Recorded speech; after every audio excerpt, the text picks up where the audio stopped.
Et salut les bricolos! Eh ben, ça faisait longtemps qu'on s'était pas vu, non? Avec cette canicule, je reste évidemment plus souvent enfermé chez moi, et ben du coup j'ai plus de temps pour faire de vidéos. Il fait chaud. Eh bien, rassurez-vous, je vais vous proposer un petit tuto rafraîchissant. Ni une ni deux, on est parti pour faire un épouvantail.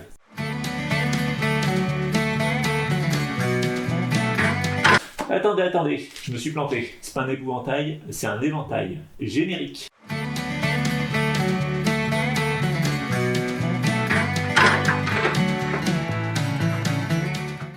Petit aparté historique, l'éventail a été créé pendant l'Égypte antique. L'Égypte est-il le plus puissant empire du monde? Oui. Le monde romain, en la personne de César, en doute. Je vais donc lui montrer de quoi l'Égypte est capable. D'accord.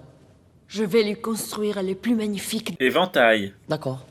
Mais attention, l'utilité première d'un éventail à cette période, c'était pour faire fuir des mouches. Et oui, parce que même il y a 3000 ans, les mouches à merde nous faisaient déjà chier. Bzzz. Oh, mais laisse-moi la mouche! Ah là là, si vous n'allez pas briller en société avec cette anecdote. Donc pour ce tuto estival, on va avoir besoin d'un carton et de plumes d'oiseaux. Avant de partir sur la fabrication, il faut comprendre pourquoi un éventail ventile. Le mouvement de la base dure de l'objet va créer une réaction en chaîne qui va donner une force centrifuge à l'extrémité souple. Cette dernière pourra ainsi ventiler l'air fixe alentour en un air ambiant en mouvement. On doit donc créer une structure à la fois solide et souple, à la fois puissante et agile. Pour la structure pliante, on va donc partir sur une base carton. On va découper des rectangles, 4 cm de largeur sur 20 cm de longueur. On va également faire un trou sur un des côtés à environ 2 cm. Et on va en découper une quinzaine.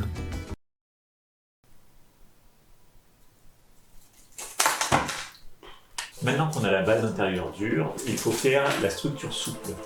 Pour ça, on utilise donc des plumes d'oiseaux. Alors déjà, on va dire, est-ce que utiliser des plumes d'oiseaux, c'est vegan? Si on suppute que l'oiseau a perdu volontairement sa plume ou qu'il est mort, est-ce que du coup on peut utiliser la plume sans consentement? Oh, quel vilain rominet! Pourquoi j'utilise donc des plumes d'oiseaux? Déjà parce que j'ai un chat, qui est un fournisseur officiel de plumes d'oiseaux, mais surtout un oiseau ça vole, donc les plumes sont parfaitement adaptées pour de l'air en mouvement. Comme vous pouvez le voir, j'ai donc plusieurs plumes de différentes tailles et différentes couleurs. C'est de toute beauté! Il faut par contre rendre les plumes homogènes au niveau de la taille pour que l'éventail soit pratique à utiliser. Savez-vous que cette base extérieure est appelée tige creuse, alors que la tige continue où il y a les plumes sur les côtés est appelée tige pleine? Oh là là, qu'est-ce qu'on apprend comme chose aujourd'hui? Faut que je redéfinisse ma chaîne en bricole et culture. Jérém, la briculture. Donc on coupe les plumes avec 10 cm, 2 cm de tige pour 8 cm de plumes. J'ai donc fini mes 15 plumes, maintenant on doit accrocher les plumes au carton. Et alors là, c'est magique, sur les cartons il y a des petites alvéoles. Il suffit de faire pénétrer la tige creuse dans l'alvéole en carton, et paf, comme papa dans maman. D'accord, faisons comme ça. Maintenant qu'on a nos 15 morceaux, il faut relier chaque bout de carton entre eux, et c'est là où le trou est important. Donc si vous avez une épingle, vous savez les épingles là, qui ensuite qui se détendent là, les épingles en V, moi j'en ai pas. On a donc notre ficelle et on les passe dans chaque trou.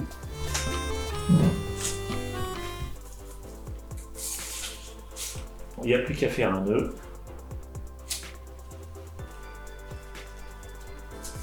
Normalement, ça marche pas. 11e jour, test numéro 37, configuration 2.0. Maintenant, il n'y a plus qu'à faire un nœud. Et voilà. On a un bel éventail qui rentre dans la poche, Je suis Gilles Gros-Paquet. qui se plie, qui se déplie. Si pour vous les plumes d'oiseaux ne suffisent pas à être décoratifs, vous pouvez colorier les cartons, il n'y a aucun problème. Moi j'aime la simplicité, vous le savez. Vous pouvez maintenant aller en soirée canicule et vous pavaner avec votre éventail pour créer votre propre air ambiant. Et vous pouvez foutre le démon à tous ceux qui suent comme des phoques au bar et qui pensent que boire une bière, ça rafraîchit. Alors oui, une bière, ça rafraîchit, mais une bière, ça fait pas fuir les mouches. Paf, dans les dents. À la prochaine.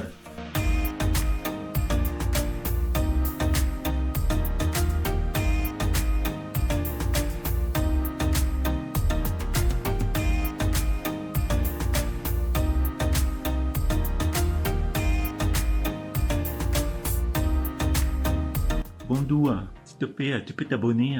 C'est pas cher, c'est gratuit. Fais pas ton madin, vas-y, abonne-toi.